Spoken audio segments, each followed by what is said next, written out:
Welcome to the DocTalks Podcast, a conversation on what's new and relevant in the world of Canadian medicine and hospital healthcare. I'm your host, Ian Gillespie, and I'm here to ask the questions and find the answers you need to know. We want to help our listeners know how to prevent and detect illness and how to navigate our healthcare system. Be sure to subscribe to the DocTalks Podcast to stay up to date on new episodes and follow us on Twitter at St. Joseph's London or visit sjhc.london.on.ca/podcast.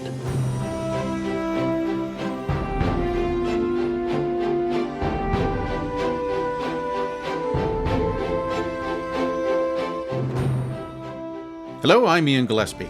Welcome to the DocTalks Podcast, brought to you by St. Joseph's Healthcare London. Inside all of us are a bunch of tiny squiggly microbes that help our immune system judge friend from foe. They break down and absorb nutrients and protect us from pathogens. Numerous studies have proven our gut flora, made up of these microorganisms, is tied to virtually every process in our body. Various diseases and conditions can affect our body's microbiome, and one way we can help bring balance back is through probiotics.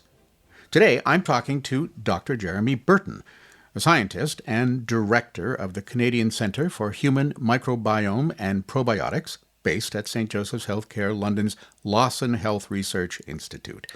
He's also an associate professor in the Division of Urology, Department of Surgery, and cross-appointed to the Department of Microbiology and Immunology at Western University. He's been studying the human microbiome and probiotics for more than 20 years, and he has a Ph.D. in microbiology and immunology from the University of Otago in New Zealand. Dr. Burton, thanks for joining us today. My pleasure, Ian. Lovely to be here. So, probiotics, do I have this right? Little bacteria in my stomach that makes things better. Is that at all accurate? not entirely technically right, but that's all right. A lot of people think of it like that, and that's okay. So we do have a lot of microbes within us, and not just bacteria, fungi and yeast and viruses, and that's all perfectly normal. So we don't need to panic about that. And there's probably as many of them as there are cells of our own body. And so, they actually do perform, some quite useful tasks. And we need them to survive, in fact. We don't develop our immune system properly if we don't have them. We don't digest food properly if we don't have them. We get some of our vitamins only from them, in fact. And there's many, many other uses for them. So probiotics actually, by definition, are termed live microbes when conferred in a known amount that provides a beneficial effect. So you can go to a lot of health food shops and supermarkets and you can see probiotics sold. So these are usually one strain or two strains or types of bacteria or yeast that have been purified. Often they have come from either isolates from our own intestinal system or from dairy isolates. And the idea of those is to give them, and they have some sort of beneficial effect. So a true probiotic, is a characterized microbe that we give and it has a beneficial effect. So it's not technically right to say that there's probiotics in fermented foods or within us or these different places because they don't have proven health benefits. They're very important and probably good for us, but there's a little bit more to it than that. Microbiome, can you define that for me? Yeah, so that is all the bacteria and the yeasts and the fungi and the viruses and all their products that they produce because they're producing, all these amazing products. They've got collectively something like 100 times the genetic material that, our own chromosomes have. They're really well geared to produce different things, and it lives within us, basically. So all these microbes within us, and it just has a profound health impact upon us. And really, we've treated the microbiome as a waste product, and it's far beyond just being a waste product. We need to look after what goes on in our GI tract. And although we don't like talking about, what comes out the other end, it's been, incredibly potent thing for us. It's almost like another organ in our own right. And we've ignored this organ. In fact, we've tried to kill it in some regards. So I think that we need to change our perception of, how we treat it. And so we really need to look after it. So, but probiotics is something that I can normally get from a natural source, yes, like yogurt or a whole grain or something? Yogurt is a fermented food, and you do get probiotic yogurt. You did right, Ian, for sure. And so if you look at true probiotic yogurt, people have done studies with it to prove the benefits. They know what bugs are in there. They know how many you need to have the health benefit, and they've done studies to prove it. And that's a true probiotic. So other than if it's not proven, it's a fermented food, basically. And I'm not saying that fermented foods don't have a benefit. I'm actually a staunch believer in fermented foods and their importance in our diet. But the technical definition of probiotics is that they've got to be shown to have a benefit. They've got to have some sort of, scientific substantiation behind them. That's really important. And so, probiotics have entered the mainstream vocabulary, obviously. And it's really good that people have become aware of them, because 10 years ago, no one knew what probiotics were. No one knew what the microbiome was. So that's a good thing. But there is a real technical definition behind them. And it's important that we sort of stick to that a little bit, because then we can start to compare which ones work for which conditions. And we give a little bit of scientific substantiation behind what they potentially do. And then we can start to give them specifically for specific health issues. And we can give some good guidance. So you're saying that the probiotics that I would buy over the counter, like I have a bottle right here, 15 billion, 10 probiotic strains. You're saying that it hasn't been sort of conclusively proven that they're beneficial? So some strains have been very conclusively demonstrated that they're beneficial, but not all strains. Just because someone puts some bacteria in a bottle at 15 billion number doesn't mean that that's going to help you. I think that we need to eat microbes, and I think that they're very important, but probiotic by definition, it needs to be characterized for what it actually really does. So I'm not saying that that won't help you, but I'm saying that if you truly want to get the benefits that are proven, you need to stick to sort of strains that have been shown to do that. So it's interesting because, probiotics started off very much as pseudoscience, and this is the problem that we've had. So people have marketed things without doing the appropriate investigations behind them and made claims that weren't necessarily true. So what we're trying to do now is, actually almost put it into the realm of a drug, in that, it needs to have that substantiation behind it to prove that they really work.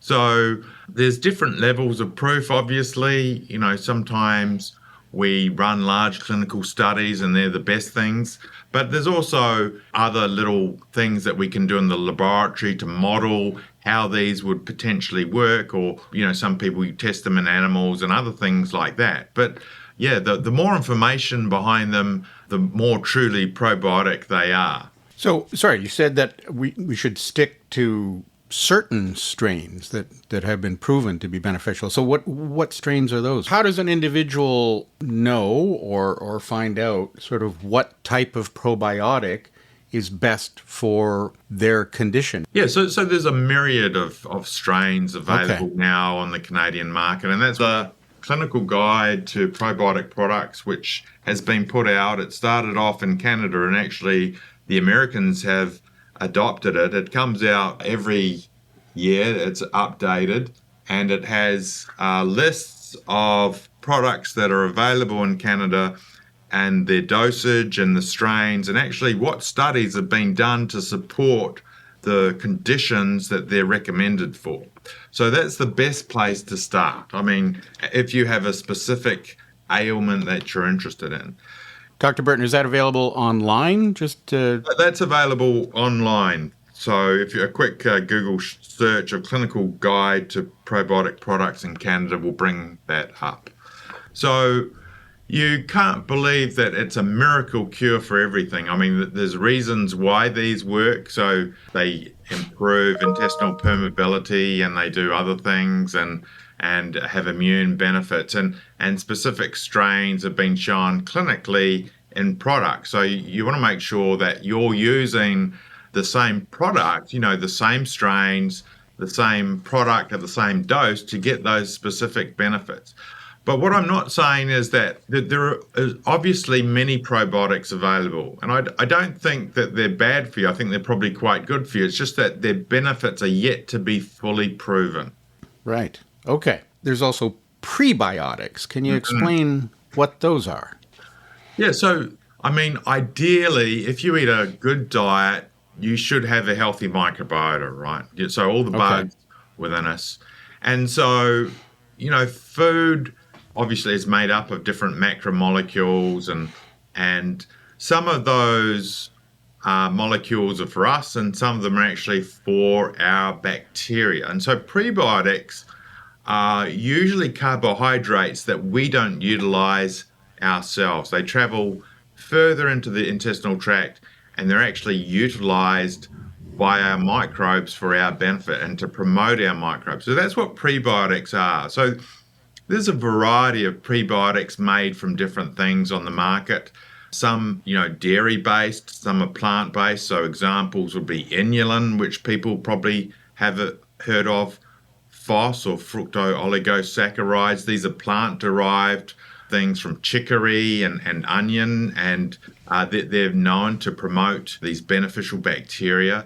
But actually, the whole process starts with our mums and breastfeeding, because human breast milk is actually absolutely jam-packed with these things, hundreds in fact, to specifically promote certain bacteria. So it actually starts there. So some foods have their own prebiotic properties, but you can also supplement with some of these purified derivatives, and that's what prebiotics are. So let's ignore the sort of over-the-counter supplements that we can buy right now, but what foods should we focus on eating to get a sort of a natural source of probiotics and prebiotics? Yeah, a number of fruit and vegetables contain prebiotics, and I mentioned things like onion and garlic are well known, but a number of fruits will have prebiotics within them. Essentially, these are complex carbohydrates that we don't take in ourselves, and they travel down further into the intestinal tract. So some of our research at the moment is also looking at some of the prebiotics are made in fermented foods. So we haven't touched on fermented foods yet, but obviously fermented foods are transformed by microbes as well. And they're transformed, and when we consume them, we actually eat some more microbes too, and that's potentially good. And some of those may have probiotic effects, as we talked about, but some are proven and some aren't. But actually, a lot of those metabolic products during the process of transforming that food have prebiotic benefits for other microbes in our system. So, some examples I think might be things like apple cider vinegar, which is a byproduct of microbial fermentation. And it's obviously very popular in the health food industry at the moment. And we actually have some studies on that underway at the moment, and actually not using the raw form of apple cider vinegar, but you can actually get a dried form that goes in a capsule. And we're interested in the deeper delivery of that product to give benefits, the fermented food benefits to people, because a lot of people actually don't like fermented foods in our society. So that's one part of research that we're undertaking at the moment. I mean, there's all sorts of fermented food from different parts of the world, and some of it is beneficial in that microbes produce vitamins and stuff like that, and that is in those foods. So that is some of the benefit of consuming some of those foods.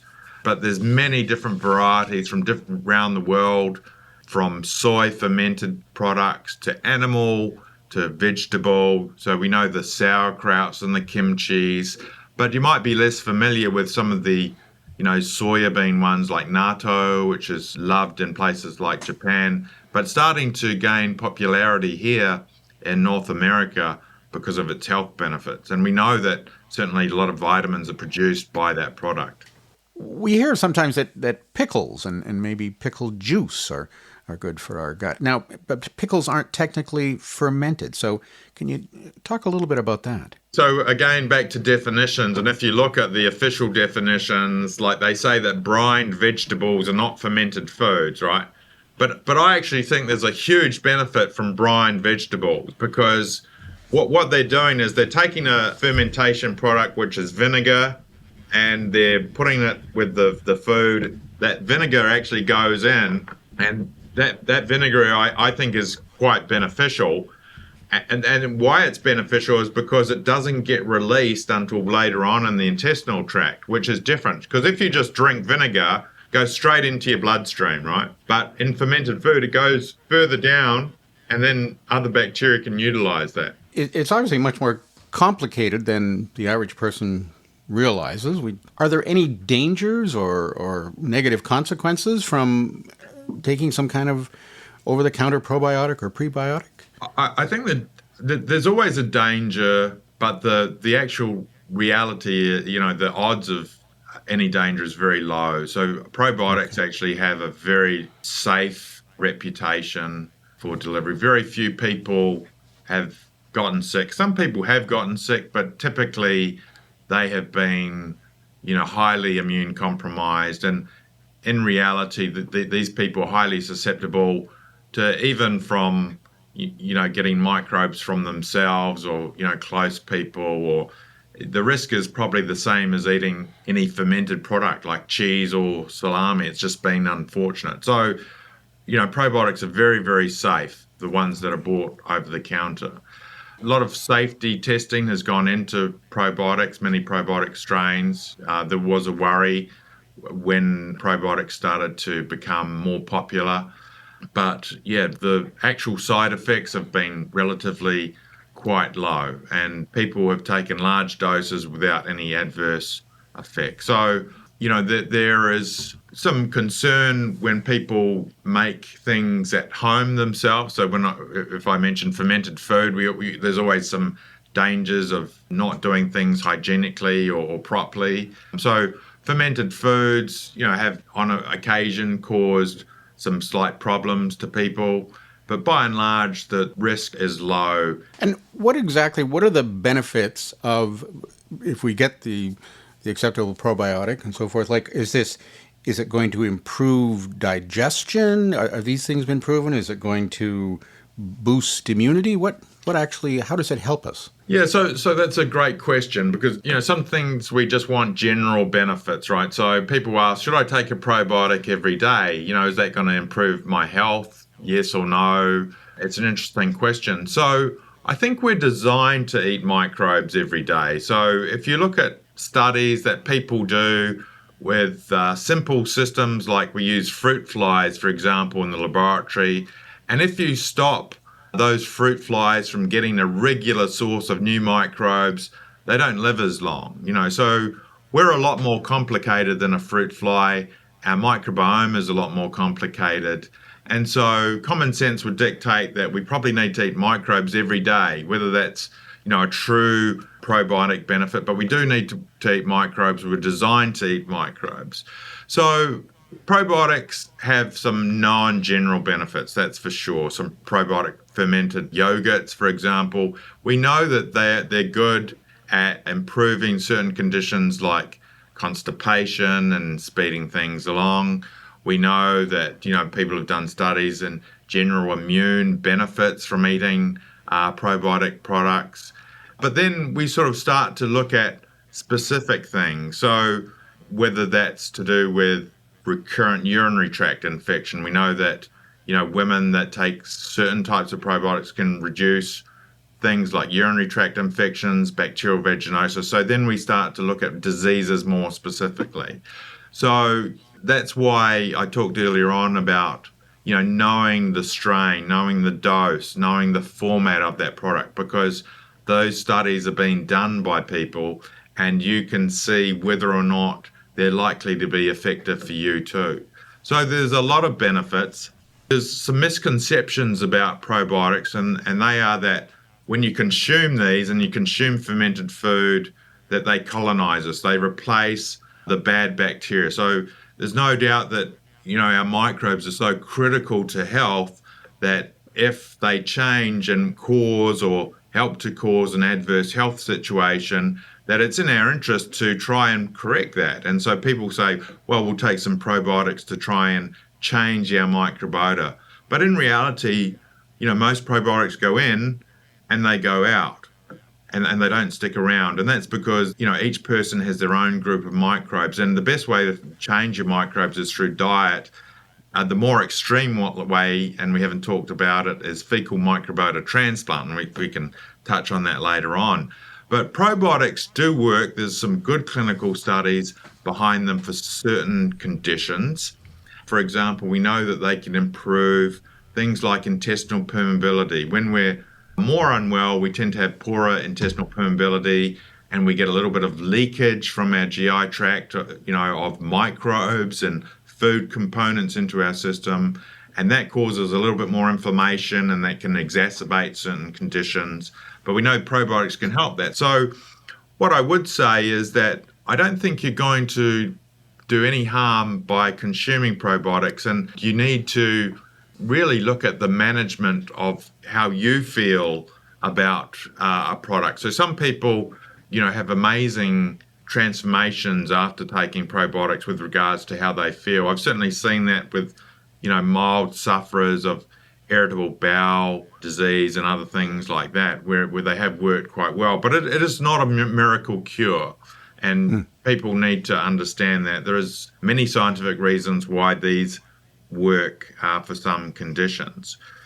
There's probiotics for the oral cavity now, touted to reduce bad breath and dental caries and those sorts of things. So microbes are important at other sites as well, and so those sorts of products exist. And we're going to see a lot more probiotic products probably come onto the market as we find that new bacterial strains, which play incredibly important roles in our health, are purified and isolated and then commercialized. And we're starting to see that with some next generation probiotics for measurement, for maintenance of insulin and other things like that, and type 2 diabetes for more the mild types of that disease.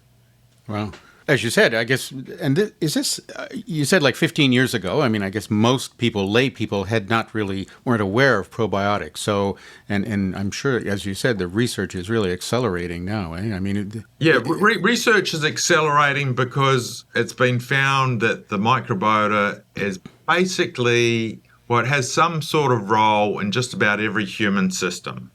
And about 10 years ago, we did a study, and it was with some collaborators, and they were looking at a heart failure model and giving probiotics in this heart failure model.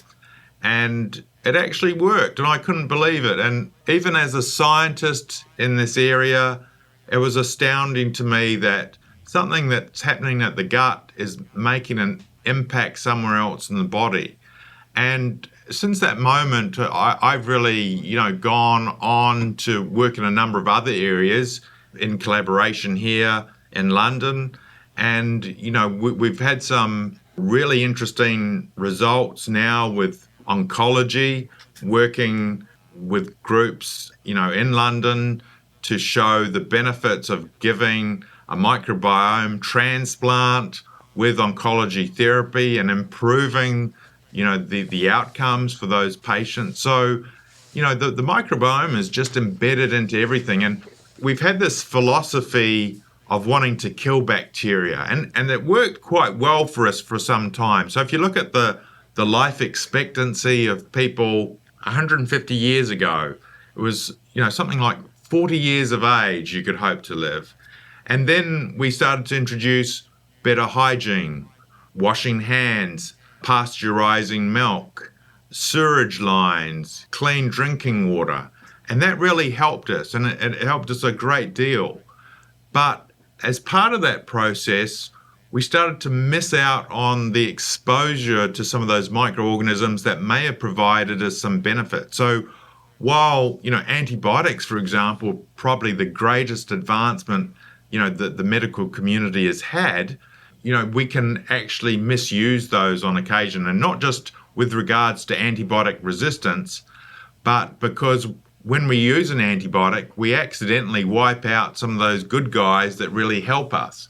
So, there's been this great advancement in hygiene, but we might have missed, some of the good guys that help us in this regard. So we're starting to look at, how can we prolong our lives even further? And we need to fine-tune our relationship with our own microbiome to do that. And we've looked at the microbiome of really old people. And we did a study in China, and we found that the people that survived a long time and really healthy had a microbiome that looked like someone who was in their 30s. So people that get sick and get old quite often, in the intestinal tract microbiome, the diversity of their microbes drop off. But in these super healthy people, it was really high still. And that was really promoted through simple living and, a good diet and things like that. You referred to fecal microbiotic transplant. Actually, we spoke with Dr. Michael Silverman about fecal microbiotic transplants, and anyone who desires some more information on that, just check out, that was episode 9. Maybe just touch briefly on what that is. Yeah, so it's funny, it's been actually used for thousands of years. It's really the process of transferring feces, stool, from a healthy person to a diseased person. And probably its more modern approach, started off in the First World War when soldiers were getting dysentery, and they found that consumption of healthy fecal sample would fix that. If you skip forward to the modern day situation, we have people that get recurrent infectious disease, which cannot be cured by antibiotics or probiotics or anything else, but now is cured by a fecal microbiota transplant. It's a little bit more of a refined process these days. It started off with enema, but actually now here at St. Joe's, it's capsule, and it's encapsulated, and no one has any idea what the treatment really is if you're to look at the treatment. But that's been incredibly successful, almost 100% success rate, whereas before the options were having your colon removed, more severe disease, or even death potentially. So it's been a wonderfully successful treatment for that. But because, there's all these new links to the microbiome, people have said, well, maybe we can use fecal microbiota transplant to help in other conditions. If the microbiome is so linked to these other conditions, we should try it. And that's exactly what we've been doing experimentally. And it's been a very safe therapy, very successful therapy. So there's been a number of studies done, and really I think probably the most successful one is with our partners in oncology, where we've combined it with an immune therapy, and we've actually improved the outcome compared to just using that immune therapy by itself. So I'm sure that in the future it's going to be used in a number of other conditions, but it still is an experimental therapy, just to put some perspective on it, because it's actually, you can't just use any stool sample. The people that give the donor stool, are very thoroughly screened. And if you believe that the microbiome can make a difference in conditions that aren't actually, microbe associated, you have to screen them for all the conditions, because, there's links, of the microbiome to mental health, to metabolic diseases. So we have to be really careful with where that stool comes from, because we don't want to give those people another illness. Well, a lot to digest, but it's been a fascinating conversation, Dr. Burton. I think we've learned a lot there about this whole world, and I appreciate you taking the time to join us here today. My pleasure.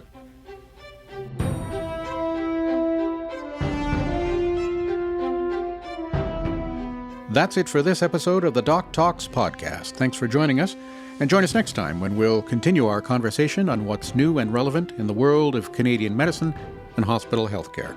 Be sure to subscribe and follow us on Facebook and Twitter at St. Joseph's London, or visit sjhc.london.on.ca/podcast. Until then, stay healthy.